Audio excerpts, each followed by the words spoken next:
Hace poco, en la primavera de 2023, en la localidad mexicana de Huatabampo, en el estado de Sonora, trabajadores del Departamento de Ecología local aplicaron a las rayas una eliminación masiva de aguijones. En esta época del año es igual de probable que las rayas se encuentren en aguas costeras porque siguen las corrientes oceánicas. Las aguas costeras son importantes para las rayas. Estos animales se reproducen una vez al año, entre abril y mayo, y en esta época se desplazan a fondos arenosos y poco profundos. Allí el agua es más cálida, ideal para la maduración sexual. Los responsables del departamento afirman que todo va bien, ya que las rayas son capaces de volver a desarrollar los aguijones extraídos, sobre todo porque no es el primer año que se lleva a cabo el procedimiento. Pero antes de empezar, primero hay que beber café y respirar hondo.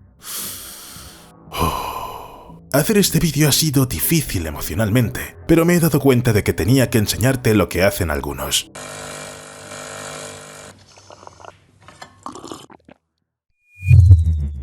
Y te recuerdo discretamente que pongas likes. Para empezar, tal vez valga la pena partir de qué propósito perseguía la naturaleza al dotar a las rayas de sus aguijones. Por supuesto, son necesarios para defenderse porque los depredadores naturales de las rayas son focas, leones marinos, tiburones, es decir, animales grandes, voraces y peligrosos. Para defenderse de ellos, se necesitan armas adecuadas, por ejemplo, un aguijón venenoso o púas en la cola. Sin embargo, todo este arsenal se utiliza solo para defenderse. Ninguna raya del mundo pincharía a su víctima potencial con un pincho, simplemente no funcionan así. Pero cuando una raya siente presión en la espalda, se siente amenazada o está atrapada, su cola y su aguijón funcionan por sí solos. El arma apunta hacia arriba, hacia el depredador potencial, y es una especie de mecanismo de defensa involuntario. La raya ataca sin darse cuenta, y tal vez sin darse cuenta de lo formidable que es su arma. Según la especie, el aguijón puede medir hasta 20 centímetros, pero la raya no tiene ningún poder sobre él. Solo controla la cola. El aguijón contiene una punta afilada con bordes dentadas o púas que se orientan hacia el cuerpo del pez. Así que, una vez que el aguijón entra en el cuerpo de un depredador,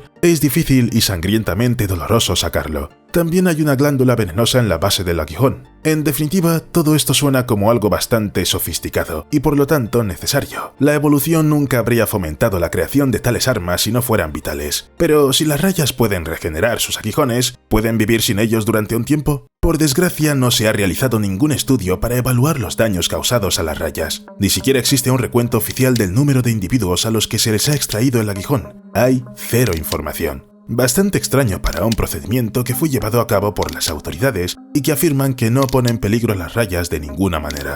Lo que sí se sabe es que el propio proceso de captura ya supone mucho estrés para las rayas. La extracción del aguijón podría calificarse de intervención quirúrgica, pero después los animales simplemente fueron devueltos al mar sin ningún tipo de ayuda. Y algo me dice que eso no es muy propicio para la supervivencia. Y los medios de comunicación locales también afirman que unos días después del procedimiento de extracción del aguijón, se anunció que se habían encontrado cientos de rayas muertas en la misma zona. Intenté encontrar un comentario de las autoridades al respecto, pero probablemente sea solo una coincidencia, ¿no?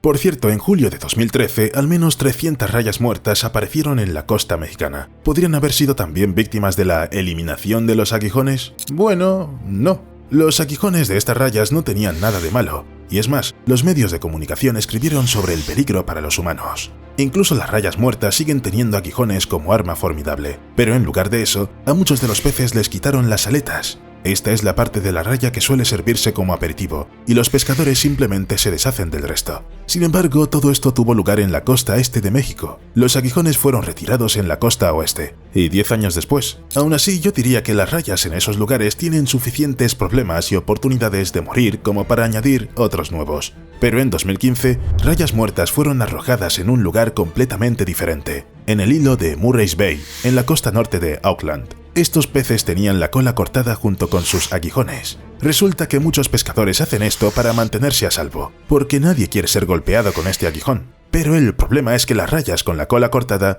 no parecen vivir mucho. ¿Y el aguijón puede volver a crecer? Es una pregunta interesante. Hemos encontrado información de que hay un método que se utiliza en los acuarios para reducir las lesiones relacionadas con las rayas. Consiste en recortar la espina caudal. Suena bastante duro, pero los aguijones de las rayas son similares a nuestras uñas. Es decir, no tienen terminaciones nerviosas, y al cabo de un tiempo todo vuelve a crecer. Por tanto, el procedimiento es indoloro e irreversible. Las rayas no sufren por ello en absoluto. Además, los aguijones de la cola de las rayas se descartan y se sustituyen. Por ejemplo, la raya Urobatis halleri y la raya atlántica, Dasyatis sabina, tienen una sustitución anual de los aguijones, y todo vuelve a crecer literalmente durante el verano y el otoño, sin ningún problema. Además, cuando una raya ataca a alguien, es muy posible que pierda parte de su aguijón, que luego se regenera. Sin embargo, es importante entender y considerar una cosa. Si se extrae el aguijón bruscamente, a tirones, puede causar daños en los órganos internos e incluso la muerte. Y la cuestión es si el procedimiento de extracción del aguijón se realizó realmente de forma segura en Wattabamp.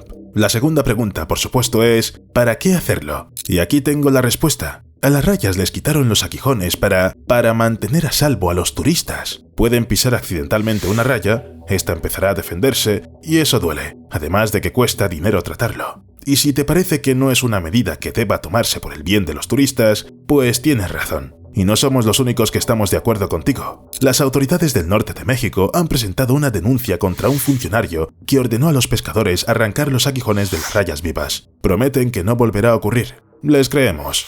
¿O no? Aparte, ¿es realmente tan peligrosa el aguijón de la raya? En la mayoría de los casos, cuando el aguijón penetra en el cuerpo humano, la presión hace que se rompa la vaina protectora. Entonces, los bordes afilados y dentados del aguijón se clavan en el interior y el veneno penetra en la herida. En la mayoría de los casos no es mortal para el ser humano, aunque causa un dolor muy intenso, y las muertes son muy raras. La más famosa es la muerte de Steve Irwin. El famoso naturalista fue alcanzado por un aguijón justo en el corazón, y la raya era muy grande.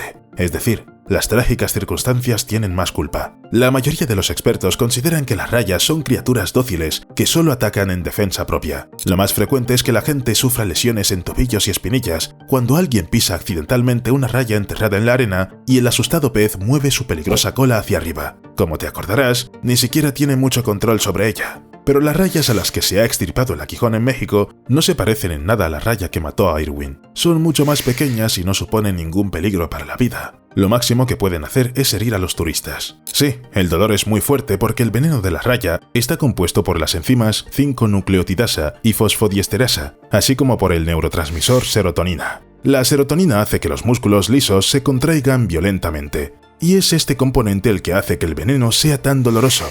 Las enzimas provocan la muerte de tejidos y células. Si el veneno alcanza una zona como el tobillo, los efectos pueden tratarse, pero la ayuda debe prestarse rápidamente. De lo contrario, podría acabar en amputación. El veneno es el veneno. Pero en general, aunque el veneno puede causar graves daños, el arma más devastadora de una raya pueden ser las púas. Todo por su posición. El aguijón entra fácilmente, pero la dirección de las púas hace que sea doloroso extraerla. Y si el aguijón se atorra en el pecho o el abdomen, puede causar la muerte por desgarro masivo del tejido. Excepto que la raya tiene que ser grande. Mucho más grande que las que se les ha extraído el aguijón.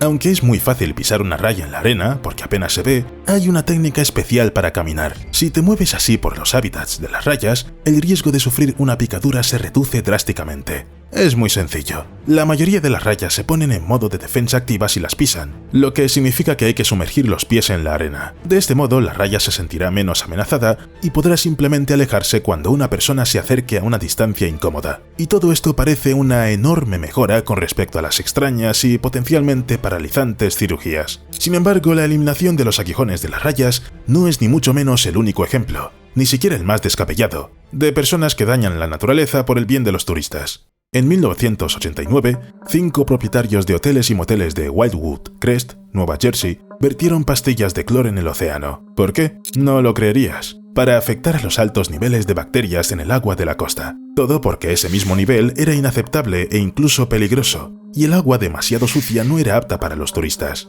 Como resultado, al amanecer se vertieron unos 380 litros de cloro en forma de pastillas en el agua del océano frente a la costa de Wildwood Crest. ¿Puedes ver el problema? El cloro es una sustancia química muy reactiva que, en grandes cantidades, puede utilizarse como arma química. De hecho, se utilizó durante la Primera Guerra Mundial, aunque en forma de gas. Sin embargo, incluso la cantidad de cloro que a la gente le parece normal y que se encuentra en el agua del grifo provoca quemaduras químicas a los invertebrados marinos y a los peces. Quema literalmente las branquias de los peces y luego se absorbe en el torrente sanguíneo y provoca quemaduras en todo el cuerpo. Y esto es lo que le pasa a una masa de agua cuando tiene demasiado cloro. En determinadas concentraciones, el cloro puede matar casi todo lo que hay en el agua, desde alevines hasta insectos, peces y anfibios. No quedará nadie. Además, es inestable en el agua y se volatiliza solo en la atmósfera. Y aunque es difícil decir si esos 380 litros de cloro tuvieron algún impacto serio, ha pasado bastante tiempo, la idea misma de tratar el océano como una piscina personal cuya agua simplemente se puede sacar y purificar parece bastante dudosa. Bastante mala, la verdad.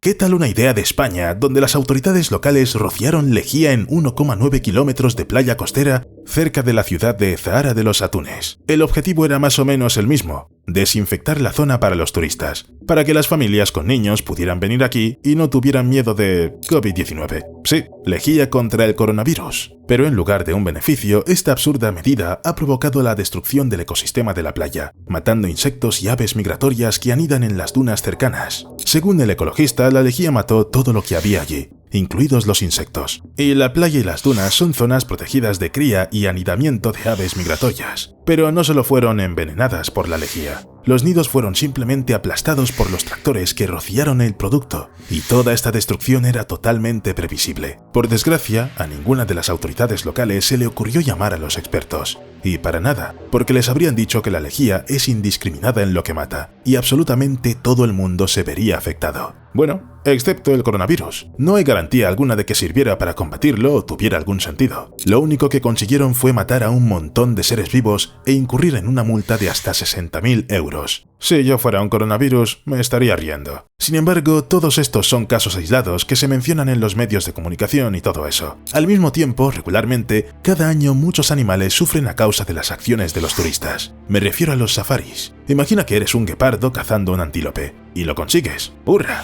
La cena está asegurada. Tus cachorros no morirán de hambre. Pero en ese momento un montón de coches se dirigen al lugar de la matanza y cada uno intenta pararse más cerca. Los guías se gritan unos a otros, los turistas hacen fotos y vídeos. Es un caos. Ni siquiera los humanos podrían comer en una situación así, y mucho menos los animales. Y una vez un coche con turistas se acercó tanto a una familia de guepardos que casi atropella a uno de los cachorros. Y todo por el simple hecho de ver. Lástima que los guepardos no pudieran decir lo que pensaban al respecto.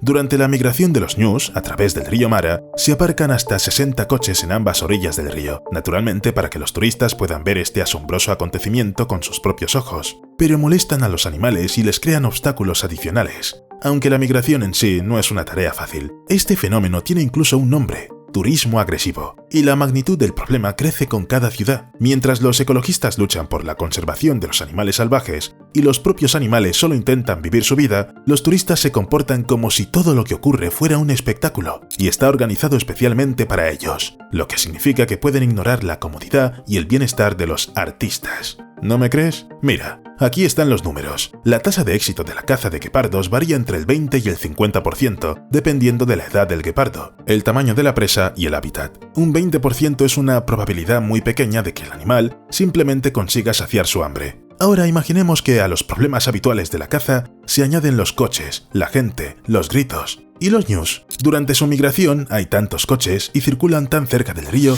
que impiden a los animales cruzarlo con seguridad. Los ñus tienen que tomar rutas incómodas, a menudo mortales, a veces incluso cayendo por orillas escarpadas, arriesgándose a romperse las patas. Encontrarse con una pata rota en un río donde le esperan cocodrilos hambrientos es una situación que no puede acabar bien. Lo único que le queda a un animal así es esperar la muerte. Y el cocodrilo en este caso parece un fin bastante humano. Y los turistas... bueno, ellos tienen su show, un espectáculo inolvidable, vídeo y fotos para las redes sociales y una historia que contar a sus amigos, quizá a los niños. ¿Vale realmente la pena todo eso? Playas empapadas de lejía, aguijones de las rayas arrancados, animales salvajes, a los que se les niega la oportunidad de ser animales salvajes. ¿Sabes lo que pienso al respecto? Que a veces en el canal nos falta un lenguaje más duro. Y no es que alguien coma estos ñus, es que es una situación creada artificialmente. Si quieres observar lo cruel que es este mundo salvaje, busca una forma mejor y no interfieras en los procesos naturales.